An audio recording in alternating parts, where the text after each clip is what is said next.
бүр гайхаад ингээд паникнд ороод юу болчихоо гэд. Тэгээ ингээ хараад бүр учрыг нь олдохгүй яагаад надаас мөнгө хасагдчихж байгаа байлаа энэ чинь тэг уг нь туршилтын үе дээр уг нь мөнгө хасагдах хэсгүй гэд. Тэгэхээр компьютерын цохоор бол баг ингээ 4 5 цаг байнга ингээд нээлттэй явж байгаа гэсэн үг байхгүй. Хувийн орон зайгаа ер нь бол худалдаж байгаа гэсэн үг байхгүй юу. Одоо бүр надад ялангуяа заяа усанд орох бүр амар их толцсон ингээ бүр хэцүү болцсон заяа. Би ч ингээ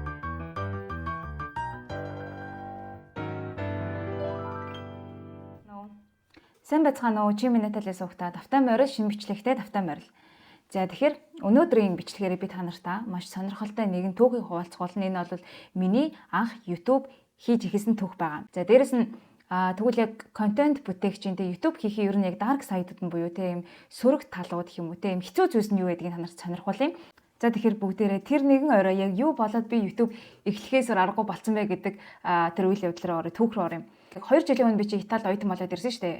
Тэр үед болонгод 12 сар болж исэн байхгүй. Ирээд 2 3 сар болж исэн үе.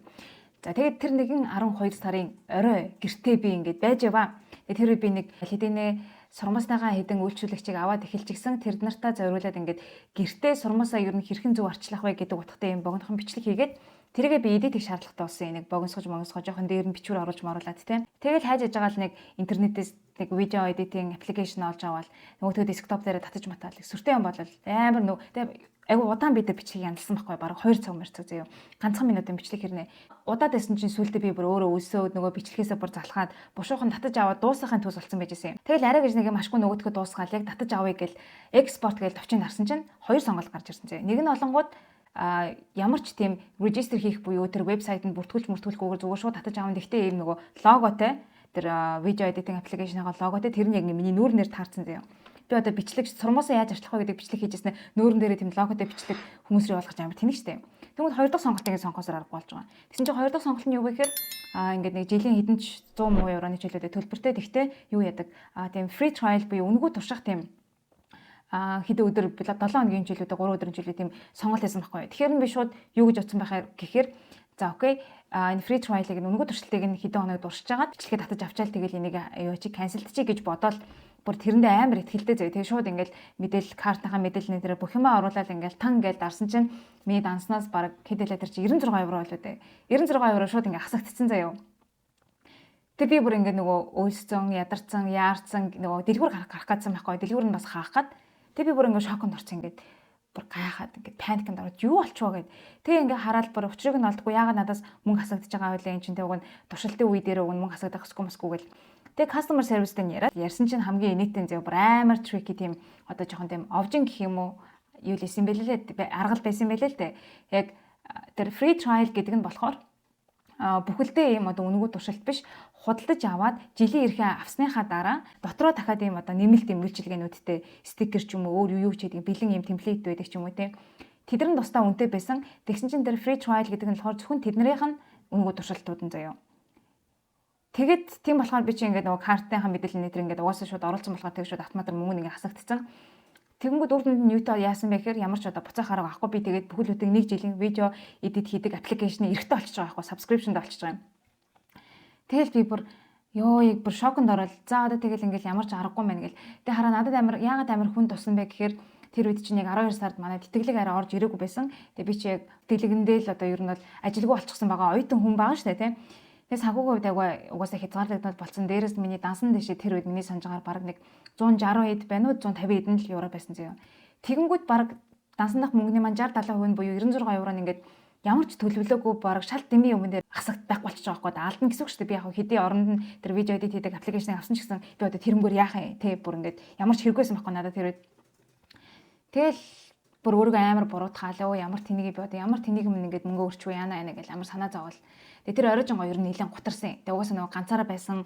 Тэгээ шал тэнийг алдаа хийсэн. Тэгээ яг 12 сарын үетэй ингээд шинэ жил яваар амьсгал орсон. Монголд ингээд бүх хүмүүс гоё шинэ жил тэмдэглэл. Би тэгсэн чинь ингээд шал дэми юм ингээд мөнгө өрцөн тэнийг сэрүүлээд ингээд байж гэл. Тэгээ надад бүр амар хэцээсэн ма тэр орой. Тэгээ зарах гэж оролдоод угаасаа бүтээгүй. Тэгэл би бодохгүй ингээд нэг жоохон тайвшралтай өөрийгөө буруутахаа болцсон байсан үедээ жоохон ингээд бодсон чинь за одоо би ингээд 1 жилийн тэгээ видео эдит хийдэг аппликейшнд олчлоо. Тэгвэл одоо энийгээ тэгвэл ашиглая л да гэж бодоод тэгэл ашиглал энэ чи видео эдит хийдэг юм чинь тэгвэл би ашиглахын тулд видео надад байх хэрэгтэй. Тэгэхээр би видеогоо хийж тэрийг эдит хийх шаардлагатай болно. За тэгвэл би видео хий. Тэгвэл ямар видео хий гээл. За би Итали даамжин тэгвэл Италийнхаа талаар л видео хийчихье гэж бодсон. Тэгвэл би хаана энэ видеогоо хийх юм. Тэгвэл YouTube хийчихье гэж бодоод. Яг ингээ би яг хүмүүс эхлээ за YouTube хий ингэж хийгээ бичлэгээ хий тэгвэл яугаар edit хийх үү гэж ингэж явдаг бол би яг ухраагаад бодсон гэсэн үг байхгүй юу. Шууд видео эдитороос нь эхлээл за тэгвэл YouTube хий гэдэг шийдвэрт хүрсэн. Тэгэл тэр бүр амар амархан байсан зэ надад тэгэж бодох. Яг ингээл логикоор ингээл бодоод үзсэн чинь за тэгвэл тэгэл одоо YouTube л хий та гэж бодоод тэгээ би ихчтэй бараг хамгийн дөрөнд байсан баха. Үгүй би ингээд ингэчлээ YouTube хийх юм бол гэсэн чинь тэгээ чигээд үзэж гээл. Тэгээ өөр би хиндэлээ дараа нэг адранад бас хийсэн маа. Би ингээд YouTube хий гэж бодож гинөө ингээд нэгэн удаа ингээд надад видео editing application байгаа юм чинь дээрэс нь яг яхав тэр үед нэг юу болсон надад бас айгу амархан хий гэж шийдвэрт хүрсэн нь би чи ирээд 2-3 сар болсон байсан гэдэг гисэн шүү дээ. Тэгмүүд миний араас ирсэн оюутнууд нэг юм сонсогдсон баха ингээд хөрхийн Италид ирээл анх ингээд галтргийн цуухтаа галтрынхээ билетийг тэр давах скан хийдэг тийм машин байдаг байхгүй. Тэр нь заавал ингээд скан хийж тэр билетэн дээрээ он сар өдрөө ингэж нэг удаа тамгалуулж иж гэх юм уу тэр билет хүчинтэй болдог. Хэрвээ тэр скан хийдэг юмд нь скан хийхгүй болвол хэдий зүгээр билетээ худалдаж авсан байсан ч гэсэн торгуулдаг байхгүй юу. Тэгэл тэрийг мэдэхгүй айгүй олон оюутан торгуулсан энэ тэрэг гэж сонсогдоод байсан өмнө нь хэл би бүр ингээд хөрхидөө тэгэл тэр уг нэг манай ангид иржсэн бас охин байсан. Хэрвээ ингээд надтай холбогдсон болвол энэ миний асуусан бол би уг нь хэлээд өгсөн да. Ингэж торгуулахгүй байх байсан да. Тэгэл яг ингээд анх Италид амар гоё газартай ингээд сургаал ирээл хөл тавиал ясан чинь зөвөр нэг галтргийн цувг уу шууд ингээд торгуулж гарч амар муухай мэдрэмжтэй. Тэгэл би энэ миний нэрээ мэдээж авсан юмнуудаа ингээд хүмүүст хэлэх юмсан. Би ч бас тэр галтрагнаас гадна бусад өөр зөндөө юмуудыг ингээд тэр үед чинь оршин сууган нүүлэх энтертэй айгүй олон юмуудыг ингээд тарьцангуй шийдсэн байсан үе болохоор тийм шинэ туршлагууд байгаа штэ. Тэгээд тэднийгээ ер нь нэг юм хүмүүст хэлэх юмсан гэдэг надад бодол аль хэдийн үүссэн байсан байхгүй юу. Тэгэл тэрийгээ бас ингээл адранад хэлээ. За би нэг иймэрхүү байдлаар ийм Итали дахь өөрийнхөө туршлагын experience-ийн талаар бичлэгүүд юу хийгэж бодож байна. Тэглэж ер нь би өөрөө айгүй ярих дуртай юм чинь. Дээрээс нь би одоо монголоор ярих хэрэгцээгээ бас гаргая гэж бодсон байхгүй юу. Яагаад тэгэхээр эн чинь нөгөө харьцангуй цөөхөн монголчууд байдаг. Тэгэл гэрээхэндээ л бас хаяа ярих хэсэж найзуудтайгаа бас өдөр болго ярьж чадахгүй. Тэгэнгүүт ингээд найз залуутайгаа би англиар ярина, гадуур бас ингээд англиар юм уу. Тэг англиар л юм ярьдаг гэсэн. Тэнгүү нэг юм гоё сайхан сэтгэлээ уудлаад ингээд нэг юм ярмаар санагдах тийм хэрэгцээ хажууд энэ бас үүссэн.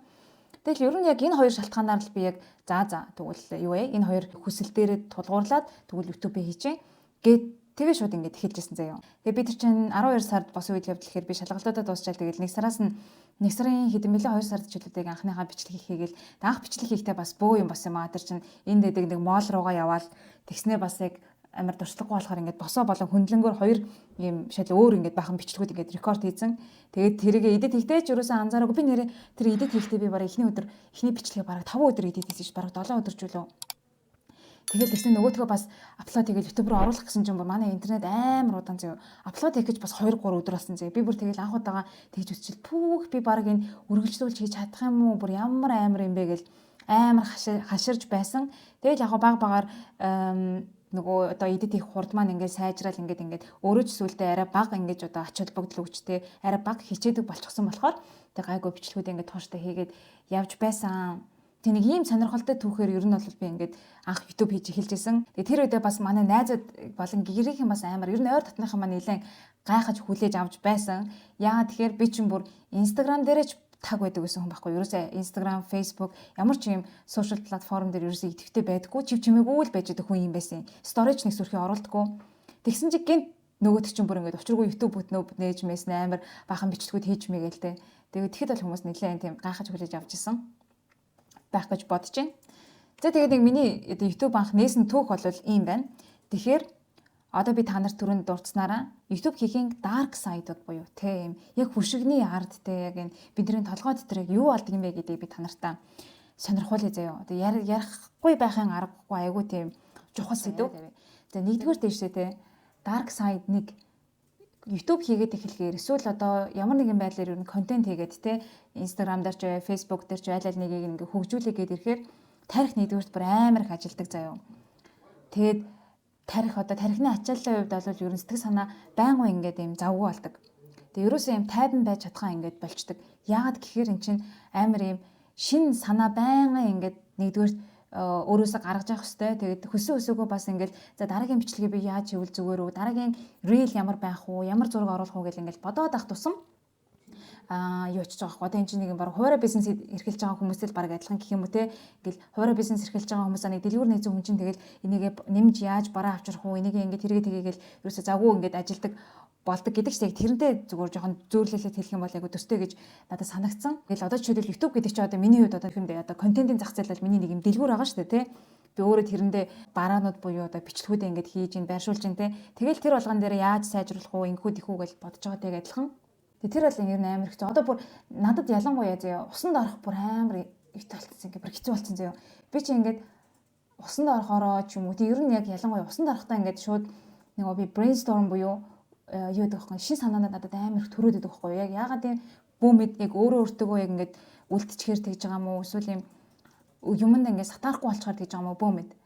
Яг усан дараад гараад ирэнгүүт би бүр 3 4 бичлэгийн санаа эсвэл real-ийн санаануудтай гараад ирдэг заяа.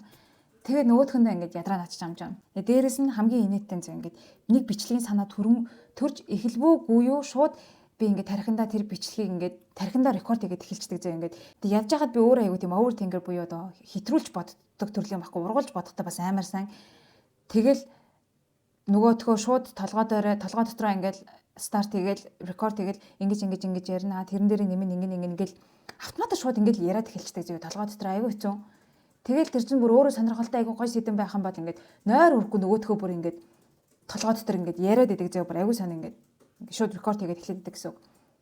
Тэгэл тэр байдлаасаа яаж гарах уу гэвэл яг одоо би ингээд бичлэгээ яг жинхнээрээ рекорд хийж байгаа даа яг адилхан. Яг ингэж рекорд хийж гадагшлуулахгүй бол бүр яг ингээд компьютероор болол одоо тэ юу гэсэн нэг цонх нэгээ тэрийг ачааллаад орхисон байгаадаа адилхан гэсэн үг байхгүй юу. Ялангуяа лаптоп ингээд хитрхийг ачаалуулахаар ингээд сенс үлээгээд идэг штэ гэж үлээгээд идэг. Яг тэрнтэй адилхан зөө. Толгой дотор яг зөвхөн ганцхан бичлэгийн санаа байх нь амар ховор. Тэгэнгүүт одоо миний хувьд жишээлбэл би 7 хоног болгон бичлэг хий гэж бодож байгаа юм хууртай явж байгаа хүний хувьд олонгод за нэг бичлэгээ ээжлээ тэнгууд дараагийн бичлэг тэрний дараагийн бичлэг гэл зарим бичлэгийг хийж амжаагүй байхад дараагийнх нь бичлэгийн санаанд ороод ирнэ.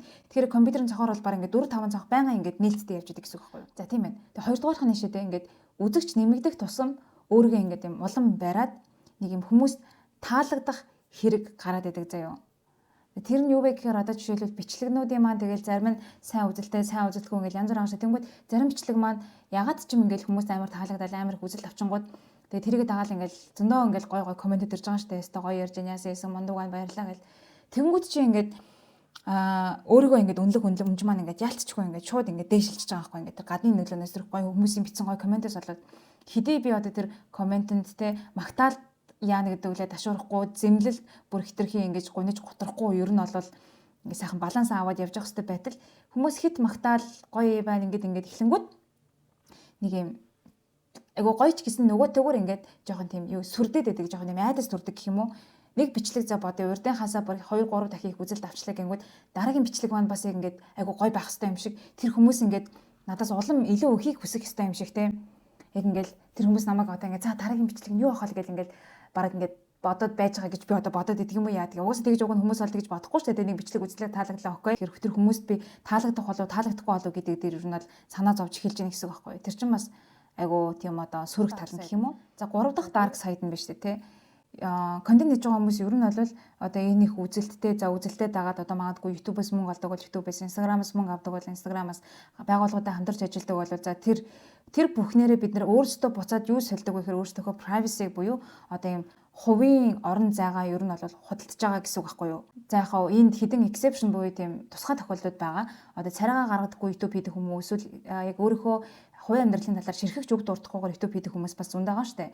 Тэр хүмүүсээс бус нь бол ерөнхийдөө одоо миний хувьд жишээлбэл би яг юм гоё өөрөө байхын тулд өөрийнхөө ярих хэрэгцээгээ гаргахын тулд өөрийнхөө амьдралыг бас ярих шаардлагатай болчиход байгаа штэ.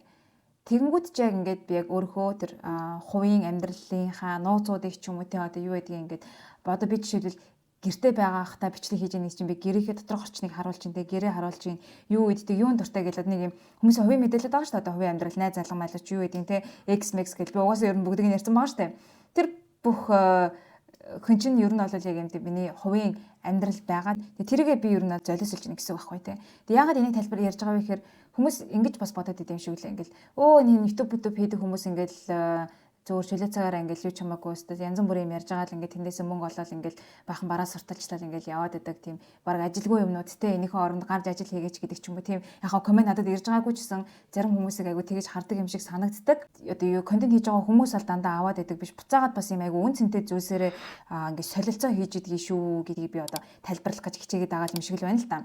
За одоо энгийн жишээ нь танихгүй бид нар хизээж хаалгаа онгоолгол за энэ ингээ манай гэрте энэ ингээ манай нөхөр би нэг ийм зургийг тэндээс ингэж худалдаж авчихсан ч гэдэг юм уу ийм мэдээлэл бид нар бүр ийм мэдээлэл өгөх байтугай танихгүй хүн зүгээр бид нар хаалгаж онгоолгож өгөхгүй шүү дээ.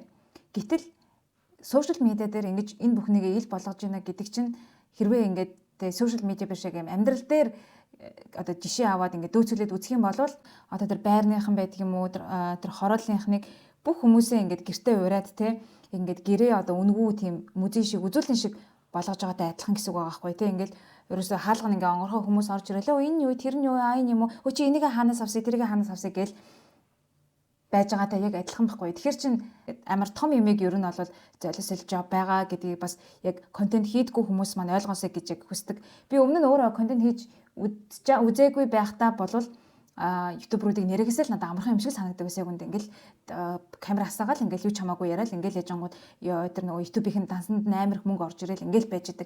Амар амархан аргаар мөнгө олоод байгаа юм шиг санагддаг байсан чинь яг үнэндээ бас үгүй юм байна лээ. Тэгэл за энэ хэсэг дээр бүр хамгийн сүүлийн юм зэ. Одоо жишээлбэл амар за төвшиг байна те. Төвшиг гэдэг YouTuber бол амар алдартай шүү дээ Монголд. Төвшиг ингээл нэг охинтой магадгүй ресторан ингээл хоол идэл явжангууд тэр төвшиг мэдэх хүмүүст хүн болгоо ярьж штэ төвшиг тэр охиндээ абьюс ингэжсэн тэгсэн. Эн чин дахиад тэр хүний privacy байхгүй гэсэн үг байхгүй. Тэр хүний дөрөв дэх dark side болонгууд хүмүүсийн эрэг сөрөг комментийн нөлөө зөө юм. Гэтэ яг миний хувьд бол миний бичлэгүүдээр ингээд айгу талархууштай бас баярлаж авдаг юм хүмүүс айгүй эрэг комент бол баг 98% та бичдэг. За тэгээд тэр оруулсан бичлэгээс хамаараа сэдвээс хамаараа нэр сэрхэн тийм нэг юм сүр комментууд байдаг. Гэтэ тэр нь яг үндэ надад бүр тийм их чирдэггүй. Гэтэ хамгийн инээдтэй нэг юм нь 98 за 100 комент ирлээ заяа. 100 комментийн 98-нд бүгдээр намайг айгүй сайсан магтсан байлаа. Тэгмээ тэр донд 2 сүрэг коммент байнгут тэр 2 сүрэг коммент амар хүнд тусдаг заяа. Ягаад ч юм айгүй санаа. Магадгүй яхаа бүх хүн ингээд магтчихангууд нэг 2 хүн ингээд сүрэг одоо намайг доромжилдаг ч юм уу тэгэнгүүт тэр хоёр илүү онцгойрч гарч ирж байгаадаа хүнд тусаад байж магадгүй эсвэл хүн зүгээр л юм амар амархан дасдаг. Тэгээ магтаалд амар амархан одоо ташуурдаг гэх юм уу. Энэ хүмүүс магтаад байхад энэ хоёр яагаад адилхан намайг магтахгүй байгаа. Тэгээ баг хүн болгон намайг ингээд магтах хэрэгтэй юм шиг тийм одоо хиймэл юу юмдээ тийм хүлээлт ингээд үүсчдэг. Айгу санаа. Яг өөрийгөө би өгөн логикоор ингээд тархи ойлгоод байгаа ч хэрнээ яг тийм бодолд автчихсан сууж идэг байхгүй заримдаа. Тэгээ дээрэс нь ер нь бол тэр хүмүүс намайг за чи өстө ямар мундгийн өстө амар хөөрхийн ч юм уу те ингээд тийж хилээгээ тэр ер нь бол надад тийж амар нөлөөлж бас болохгүй шүү дээ. Тэр хүмүүс намайг амар хөөрхөн гэрэн за би яг хөөрх юм байна гэж боддог ч юм уу те. Тийм амар төвлөргүй тийм бодолтой байх ч бас амар сонин шүү дээ. Эсвэл яг эсрэгээрээ би чи ямар амар царай мод ямар амар тэнийг ярьдаг юм бэ гэнгэд шууд тэр 2 хүний хийсэнс бол би за амар тэнийг ярьдаг юм байна. Тэнийг юм байна болио болио гэж бас бодож болохгүй те. Тэгэхээр энэ эрэг комментэнд хитрхи ингээд бэлуураад ингээд ташуураад одоо хөөрөөд явчихгүйхэн шиг сүрэг комментуудад нь хитрхи сэтгэлээр унаал ингээд өөр дээр хүн дээр хүлээж аваад байхгүйхэн шиг ингээд балансыг нь бариад талархалтай хандаад тэр сүрэг коммент ирсэн ч гэсэн за яхав тэ энэ хүн ингээд намайг энэ комментиг үлдээхийн тулд өөрөөхөө тэ амьдралын хэдхэн секунд минутыг бас ингээд зарцуулсан байна чинь энэ хүнээс бас хүчин чармаалт гарсан байна те коммент ирж байна гэдэг чинь миний YouTube-ийн алгоритм чинь сайнаар нөлөөлж байгаа гэсэн үг шүү дээ. Тэгэхээр тэг энэ хүн бол ингээд хүчин чармаалт гаргасан байна гэдгийг нь би заримдаа ингээд үнэлээ зүгээр хариу мараа бичихгүй ингээд лайк дараад ингээд явцдаг. Тэгэхээр ингээд юм эрэг сүрэг комментэн дээр айгүй тийм нам байж те ингээд ямар ч хариу үйлдэлгүй ингээд тогтуун байна гэдэг бас айгүй хэцүү. Айгүй хэцүү. Би одоо контрол гэж ерөн жоохон сурахж хичээж байгаа. Нэр надад нэг ийм коммент амар хэрдэг заяа. Ямар их нуршиж ярьдیں۔ бэ? Хурдан товч яриач гэдэг коммент. Тэгэнгүүт би бодоод үзэнгүүт яалтч би өөрөө ер нь нэг юм нуршиж яриад байдаг. Тэгэхдээ яагаад нуршиж яриад байдаг вэ гэж бодоод үзэнгүүт би яг өөрийнхөө юм ярьж байхдаа тэр өөрийнхөө харсан үнцгийг л яг харуулах га тэр хүнийг бүр яг баг ингээд толгойг нь ингэж барьж байгаа. Чи яг тэрийг харж гинөө? Яг тэр байгааз гэж харуулж ийж яг санаа амардаг төрлийн хүн юм байлээ л. Энэ бодвол тийм сэтгэл зүйн талаас тайлбарлавал бас нэг юм гаргалгаа байгаа л баг. Гэхдээ одоохондоо би их сайн ойлгохгүй байгаа. Яагаад тэгээд гэдэг. Ямар ч хэсэн тэгдэг болохоор ингээд бүр хідэн талаас нь дэлгэрэнгүй нэг юм аа ингээд тайлбарлаж санаа амардаг. Тэгээд яг би бодсон л доо одоо жишээлбэл Diary of CEO ч юм уу те ингээд хүнд мэдээлэл өгдөг юм бичлэгүүд дээрээ мэдээж би цаашдаа гоё товч те тодорхой хурдан ярихаа хичээнэ. Гэхдээ одоо жишээлбэл ингээд надад тохиолдсон явдал ч юм уу өөрийнхөө дотор байгаа энэ бодлуудыг гаргах үедээ би ер нь бол угаасаа ярьдгараа л яриа гэж бодож байгаа. Яа тэгэхээр чинь би ч бас бичлэг хийж байгаа маань зөвхөн хүмүүст бас зориулж хийгээгүй те би бас өөртөө зориулж өөрийнхөө нөгөө ярих хэрэгцээгээ гаргах гэж бас дээрээс нь бичлэгүүд хийж би нэг гоё сэтгэлээ онгойлгох гэж ч юм уу те нэг юм өөрөө бас би таашаал авах гэж энэ бичлэгүүдийг хийж байгаа учраас яг энгийн ийм бичлэгүүдээ бас сайхан чөлөөтэй өөрөөрөө яриад явдгаараа явъя гэж бодож байгаа. За тэнгуү 5 дахь dark side нь шүү те. Ингээд YouTube дээр хамаг юмаа яриад ангууд найзуудтайгаа ярих нь ингээд багасчдаг юм. Яа тэгэхээр ингээд би бол байн ингээд ярьдаг төрлийн хүн биш байхгүй юу? Ярихаараа би ер нь бол энерги зарцуулж ярьдаг төрлийн хүн. Одоо би ингээд бичлэгээ хийж дуусаад шууд ингээд амран заяа. Яагаад тэгэхээр миний энерги баг шууд дуусчдаг гэх юм уу? Тэг гадуур гэсэн бас би яг ингээд яг найз залуутайгаа ч юм уу тодорхой зөвхөн хүмүүстэй л ер нь айгүйх ярьж чаддгүй гэхээс тэгж бас байн яриад чаддгүй. Тэгэнгүүт бичлэг дээр хамаг юм ярьчингууд нэгдүгürt манай найзууд тэр бичлэгүүдийг маань үзээд надаас тэрийг дахиж тэр түүхийг давтаж сонсох шаардлага болчихж байгаа юм. Хоёрдугаарт би өөрөө ингээл бичлэгүүдээ хийгээл ингээл завгаагаал хамаг юм ярьчингууд баг тэр ярьсан юм аа нэг түүхийг дахиад найзуудаа ингээл ярина гэдэг чинь бас надад жоохон залхуутай тий баг найз нь тийм бичлэг дээрээ тийм ярьсан тэрийг дараа нь үзээрэй заа гэдэг ч юм уу тэгж хэлдэг болж байгаа. Тэгэхээр бас нэг бодлоо ингээд хаашаа тийм тэгэхээр надад ярихаа найзуудтайгаа ярихаа хооронд би ингээд өөрөө бичлэг хийгээд тэр бичлэгээр дамжуулж найзууд маань надаас тэр миний амьдрал юу болж байгааг мэдээд байна гэхээр бас амар сонин тийм мэдгүй муу хэсгийн сайн мэдгүй л энэ гэхдээ ямар зөвөр дагавард би найзуудтайгаа айгу бага ярьдаг болсон. За ингээд хамгийн сүүлийн dark side болохоор шүү дээ ингээд YouTube-ийн аудиенс сайжрах тусам илүү их хүлээлт үүсдэг яг аль талаасаа.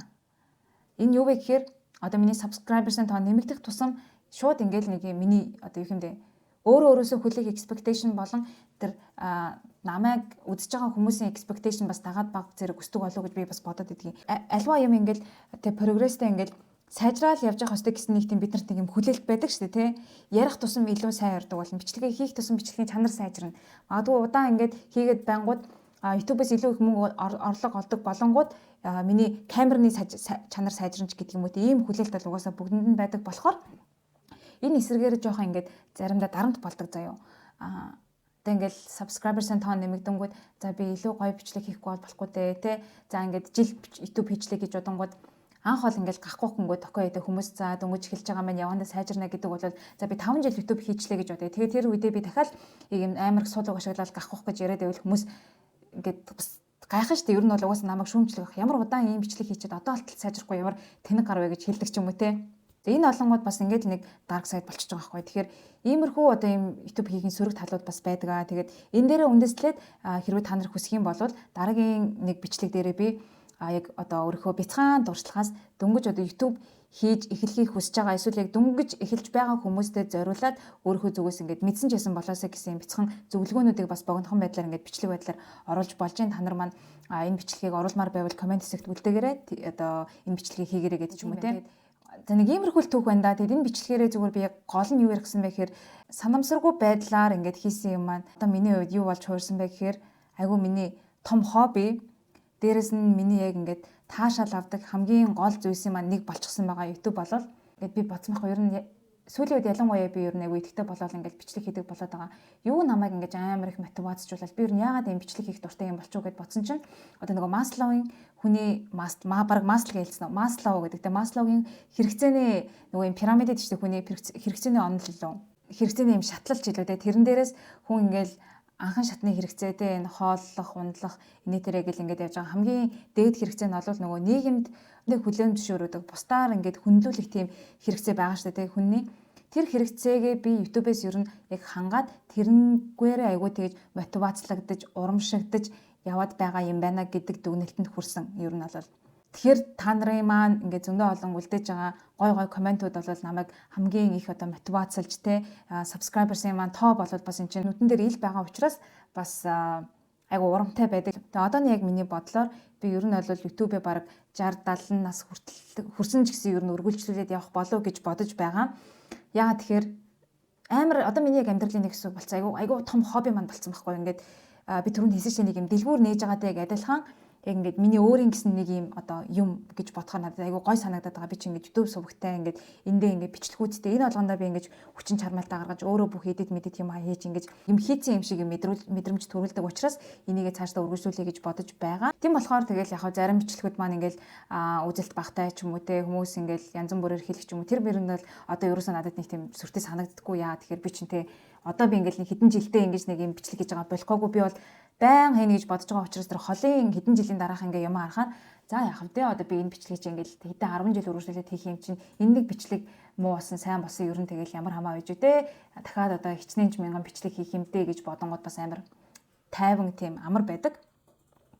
За тэгээ нэг иймэрхүү юм болдгийм даа хөө тэгээд ямар ч байсан бас одоо энэ бичлэгээ хийгээд нөгөө нэг ачаалаад байсан десктопныхоо нэг цонхыг ингэж хааж тархиа жоохон амрааж байгаа айгу баяртай байна. Тэгээд одоо энэ бичлэгээ би яг шинэ жилийн үеэр оруулж таарна. Тэгэхээр ямар ч хэлсэн та нартай шинэ жилийн мэндийг энэ бичлэгээрээ дамжуулаад төрүүлээд хүргэж чинь. Тэгээ бүгдээрээ эх ондоо эрүүл энхийг өөрсдийнхөө хүссэн зорьсон бүхэндээ хүрхийн эрүүлийг дэвшүүлье. За тэгээд ташрам дуртахад би өөрөө одоо Итали мастерын зэрэгээ суралцаа төгсөж байгаа оюутан. За тэгээд энэ өнгөрсөн 8 сараас эхлээд би ерөөхдөө өөрийнхөө Италид хэрхэн сурах вэ гэдэг онлайн сургалтыг бас нээсэн байгаа. Энийг маань миний сугийг дагдаг хүмүүс бас аль хэдийн мэдж байгаа тийм ээ. Тэгээд одоо энэ сургалт маань онлайн сургалт байгаа. Тэгээд маш олон хүүхдүүд ер нь хамрагдаж байгаа. Тэгээд хамгийн гол зорилго нь болохоор одоо Итали руу 100% тэтгэлэгтэй сурахад заавал агентлагаар дамжих албагүй. Тэгээ зөндөө олон хуваарь ирсэн хүүхдүүд байдаг. Тэгээд миний зүгээс ер нь яг удаан боцны эцэст энэ сургалтаа яг хуваараа хөөцөлдөж явж байгаа хүүхдүүд одоо ямар ч нэмэлт агентлаг юм уу хувь хүний оролцоогүйгээр өөрөө бүх юмаа ингээд 100% гардаж хийгээд тэ аппликейшн явуулаад тэтгэлгээ хөөцөлдөөд ингээд Италид 100% тэтгэлэгтэйгээр амжилттай ярьж суралцах бүх мэдээлэл одоо арга зам бүгднийг ингэж багтаасан юм цогц сургалтыг би болгоё гэж зориод одоо аль хэдийн үүсгэсэн байгаа сургалтын дээрээ би нэмэлт мэдээллүүдийг оруулаад өдөр болгон шахуу ингэж ерөн шинжилээд явж байгаа.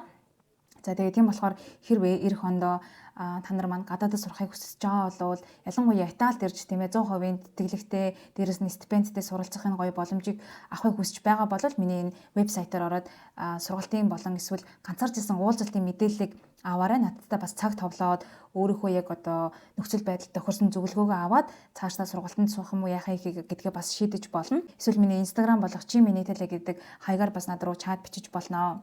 Тэгээ нэг гоё юм хэлэхэд одоо энэ сургалт маань дотроо бас Telegram групптэй болчихсон байгаа. Тэгэхээр тэр групп чат дотроо сургалттай холбоотой нэмэлт асуух зүйлс байвал надаас асуух боломжтой. Дээрээс нь яг ижилхэн зорилготой хүмүүс маань хоорондоо өөрсдийнхөө дуршлагыг ч юм авсан мэдээлэл бас ингээд солилцоод явдаг юм одоо бие бинийгээ дэмждэг юм Telegram-ын групптэй болчихсон байгаа. Тэгэхээр Италидаа ирсэн хойноч гисэн альва ямар нэгэн сорилт тулгархад мэдгүй юм гарахад ганцаараа биш гэсэн үг ээ.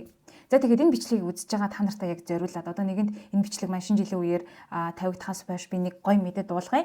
За би он гараад 1 сарын ер нь урьдчилсан байдлаар төлөвлөгөөр 1 сарын 2-оос 4-ний хооронд энэ сургалтынхаа хамгийн сүүлийн урамшуулал буюу шинэ жилийн урамшуулал болох 30% хөнгөлтийг би зарлах төлөвлөгөөтэй байгаа. За тэгээд энэ бол яг миний сүүлийн урамшуулал байх болно. Энэ сургалтандаа зарлаж байгаа. Яагаад тэгэхээр би түрүүнд дурдсанчлан энэ сургалтаа би илүү цогц тийм ээ бүх мэдээлэлээр ингээд хангасан юм одоо агентлагийг орлох гэсэн үг шүү дээ. Тийм цогц сургалт болохын тулд энэ сургалтын дотор бол маш их ажиллаж байгаа. Агуулгын хүрээг нь тэлээд маш олон шинэ мэдээллүүдийг оруулаад нэмэлтээр бас бичлэгүүдийг нэлээд их оруулж байгаа. Тэгэхээр юу гэсэн үг вэ гэхээр энэ сургалт маань бол явандаа илүү их үн цэн өгөх юм цогц сургалт болно явандаа. Тэгэхээр тийм болохоор энийгээ дагаад бас миний өөрийн маань одоо хичин чармайлт тийм ээ цаг хугацаа шаардагдана гэсэн үг. Тийм болохоор энэ сургалт маань явандаа одооныхоо үнийн дөнгөөсөө ингээд баг багаар ингээд нэмэгдээд явна гэсэн үг. Тийм болохоор энэ бичлэгийг үзэж байгаа та нартай зориулаад хэлэхэд сургалтын маань төлбөр нэмэгдэхээс өмнө бүр ялангуяа одоо удахгүй зарлах урамшуултай байгаа дээр нь амжаад хамрагдаарай гэж зөвлөмөр байна. Тэгээд нэг удаагийн худалдаа авалт тэгээд сургалтанд орсон байхад энэ маань бол насан туршийн access буюу насан туршдаа энэ сургалт таны өмнө үе таалга нээлттэй байна гэсэн үг юм шүү. За тэгээд юм байна. Тэгээд энэ бичлэгтэй маань хамт байсан энэ бичлэгийг маань дуустал нь үзсэн танд маш их баярлалаа. Бичлэг маань хэрвээ таалагдсан бол та сувгийг маань subscribe дарж намайг дэмжээрэй. Тэгээд ер нь энэ бичлэгийн маань ярьсан зүйлстэй ер нь хэр санаа нийлж ийн тийм ээ доор комент хэсэгт бас сэтгэлдээ үлдээгээрэй. За тэгээд бүгдэнд нь дахиад шинэ жилийн мэндийг хүргэе. Дараагийн бичлэгээр уулзтлаа. Түр баяртай.